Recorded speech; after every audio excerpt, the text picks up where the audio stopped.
बिस्मिल्लाहिर्रहमानिर्रहीम अस्सलाम वालेकुम। 7th क्लास का आज हमारा 4th लेक्चर हम स्टार्ट करने जा रहे हैं।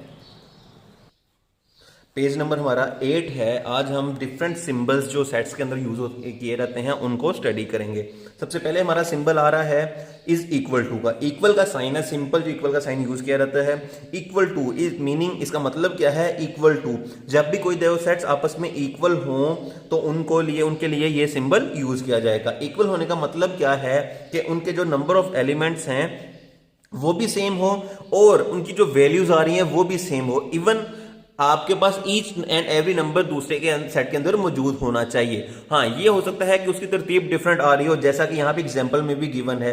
पहले सेट में आप काउंट करें 1 2 3 वैल्यूज आ रही है, यहां पे भी 1 2 3 आ रहा है। नंबर ऑफ एलिमेंट्स सेम हो गया। दूसरी चीज क्या चेक करनी है? जो वैल्यूज पहले के अंदर है वही दूसरे के अंदर भी मौजूद हैं या नहीं। तो पहले में 1 आ रहा है, यहां पे 1 नहीं मौजूद, सॉरी यहां पे 1 है, यहां पे भी मौजूद है, लेकिन पोजीशन चेंज है, इससे कोई फर्क नहीं आएगा। फिर दूसरी वैल्यू यहां पे 2 है, यहां पे डिफरेंट वैल्यू डिफरेंट पोजीशन पे मौजूद है लेकिन 2 मौजूद है। उसके बाद यहां पे 5 आ रहा है, यहां पे भी 5 है, तो वो भी इस वैल्यू दोनों सेट के अंदर मौजूद है। इवन दो पोजीशन डिफरेंट है, लेकिन इससे हमारा कंसर्न नहीं है। हमने ये देखना है कि उनकी सेम वैल्यू दूसरे सेट के अंदर मौजूद हो। इट मींस कि हमारे ये दोनों सेट आपस में इक्वल हो जाएंगे। Then not equal to. अब अगर कोई एक कंडीशन हो जाए, या तो दोनों सेट्स की एलिमेंट्स की तादाद सेम ना हो, एक में ज्यादा हो एक में कम हो, या कोई एक नंबर भी अगर दूसरे से डिफरेंट आ जाए, कोई एक एलिमेंट भी दूसरे से डिफरेंट आ जाए, देन वो नॉट इक्वल टू कहलाएगा। उसको कैसे लिखेंगे आप? इक्वल लिख के ऊपर ऐसे क्रॉस लाइन लगा देंगे आप, तो वो नॉट इक्वल हो जाएगा। आप देख सकते हो यहां पे 1 1 के इक्वल, ठीक है, 2 2 के इक्वल, लेकिन एलिमेंट्स तो 3 हो रहे हैं लेकिन 5 इज इक्वल टू 4 नहीं आ रहा, तो ये नॉट इक्वल होगा। इस मेंबर ऑफ, हम लोग ऑलरेडी भी इसको 6th क्लास में देख चुके हुए हैं। आप लोग इसको कैसे पढ़ेंगे कि जब कोई एलिमेंट किसी सेट के अंदर मौजूद होता है तो वो उसका इज मेंबर ऑफ या इज एलिमेंट ऑफ कहलाता है। एलिमेंट भी कह सकते हैं और उसको मेंबर भी कहा जा सकता है। तो 3 चूंकि एक सेट के अंदर मौजूद है तो वो इज मेंबर ऑफ आ जाएगा। लेकिन इज नॉट मेंबर ऑफ या डज नॉट बिलोंग टू, उसको कैसे लिखेंगे आप? अगर कोई नंबर या कोई भी वैल्यू कोई मेंबर सेट के अंदर मौजूद नहीं हो तो उसको फिर डज नॉट बिलोंग टू या इज नॉट मेंबर ऑफ कहा जाता है। जैसे 3 इस सेट के अंदर मौजूद नहीं है तो इज नॉट मेंबर ऑफ या डज नॉट बिलोंग टू आएगा। सेम इसी तरीके से ये 5 का साइन है, इज द एम्प्टी सेट और नल सेट। मींस जब सेट के अंदर कोई भी आपके एलिमेंट ना आ रहा हो तो उसको एम्प्टी सेट या 5 के सिंबल से शो किया जाता है। ये दोनों में से कोई एक हम यूज कर सकते हैं। उसके बाद ये सिंबल जो है is a proper subset of का सिंबल है। मींस जब कोई सेट की वैल्यूज तमाम की तमाम वैल्यूज दूसरे सेट के अंदर मौजूद हो लेकिन दूसरे सेट में कोई एक वैल्यू ऐसी हो जो पहले सेट में मौजूद ना हो, जैसे ए की वैल्यूज 1 2 3 आ रही हैं, ठीक है, हमारे पास 3 वैल्यूज आ गई। बी की वैल्यू सिर्फ 1 और 2 आ रही है, then B is proper subset of A. आप देख सकते हो बी की तमाम वैल्यूज ए के अंदर मौजूद है, लेकिन ए की एक वैल्यू कम से कम एक से ज्यादा भी हो सकते हैं, लेकिन कम से कम एक वैल्यू पहले दूसरे सेट के अंदर यानी बी के अंदर मौजूद नहीं है। यह जैसे यहां पे आपकी बुक में भी मेंशन है, every member of B is a member of A but every member of A is not a member of B. आप देख सकते हो 3 जो है वो इसके अंदर मौजूद नहीं है, लेकिन बी के तमाम मेंबर्स मौजूद हैं, तो बी उसका प्रॉपर सबसेट कहलाएगा।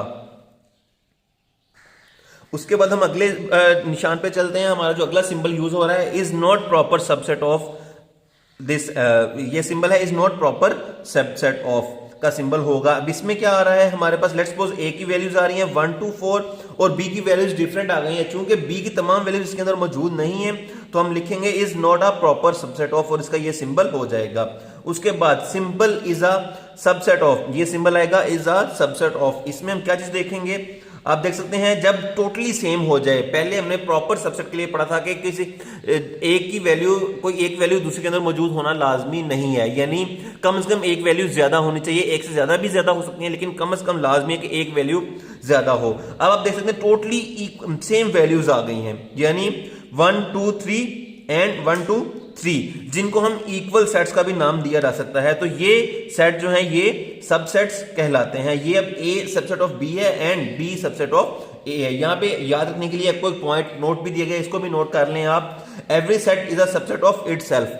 हर सेट जो है वो अपने सेट के इक्वल होता है। जैसे ए और बी आपस में टोटली सेम है तो सेट एवरी सेट जो भी हम सेट लेंगे वो अपने सेट के सबसेट होगा, अपना सेट का सबसेट होगा। और इसके अलावा दूसरा पॉइंट है the empty set is a subset of every set.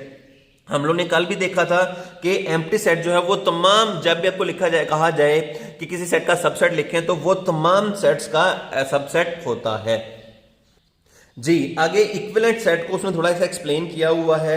जैसे यहाँ पे हमें इमेज में नजर भी आ रहा है कि हमारे पास 4 स्टूडेंट्स हैं, ये 4 बच्चे हैं और वो 4 डिफरेंट काइट्स को फ्लाई कर रहे हैं। अब ईच जो चाइल्ड है या ईच बच्चा जो है, एवरी स्टूडेंट जो है उसने एक काइट को वो फ्लाई कर रहा है। जिस तरह ये हर एक की अपनी अपनी काइट है। इस तरह की कॉरेस्पॉन्डेंस को 1-to-1 कॉरेस्पॉन्डेंस कहा जाता है, जिसमें ईच जो पहले सेट का मेंबर्स हैं उसके दूसरे के साथ, ईच के साथ 1-1 की कॉरेस्पॉन्डेंस हो रही हो।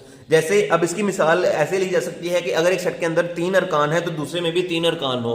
लाजमी नहीं है कि उनकी वैल्यू सेम होनी चाहिए। अगर एक में 5 अरकान आ रहे हैं तो दूसरे में भी 5 अरकान हो, तो अगर ये और वो उनको आपस में कॉरेस्पॉन्ड किया जा सके तो ऐसे 1-to-1 कॉरेस्पॉन्डेंस कहलाएगी और वो सेट इक्विवेलेंट सेट कहलाएंगे। ये चीज उसने यहां पे एक्सप्लेन भी किया। When each member of a set matches one and only one member of other set, that there is 1-1 correspondence between the two sets। तो उनके दरमियान जो correspondence होगी वो 1-1 correspondence होगी।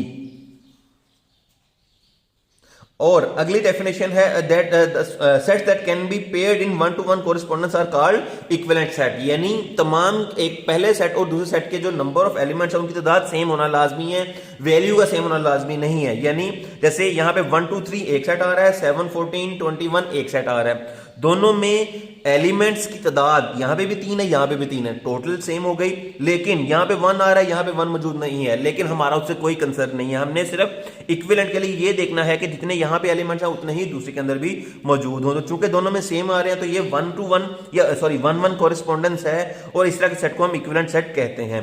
लेकिन अगर इसमें इस तरीके से कॉरेस्पॉन्डेंस ना बनाई जा सके, एलिमेंट्स के अंदर एक में एलिमेंट्स ज्यादा हो दूसरे में कम हो, तो फिर उस तरह को वो सेट्स को नॉन इक्विवेलेंट सेट्स कहा जाता है। यहां पे set that can not be paired in 1-to-1 correspondence are called non equivalent set. तो क्या होगा, वो फिर नॉन इक्विवेलेंट सेट्स होंगे। होपफुली आपको आज का लेक्चर समझ आ गया होगा। Thank you.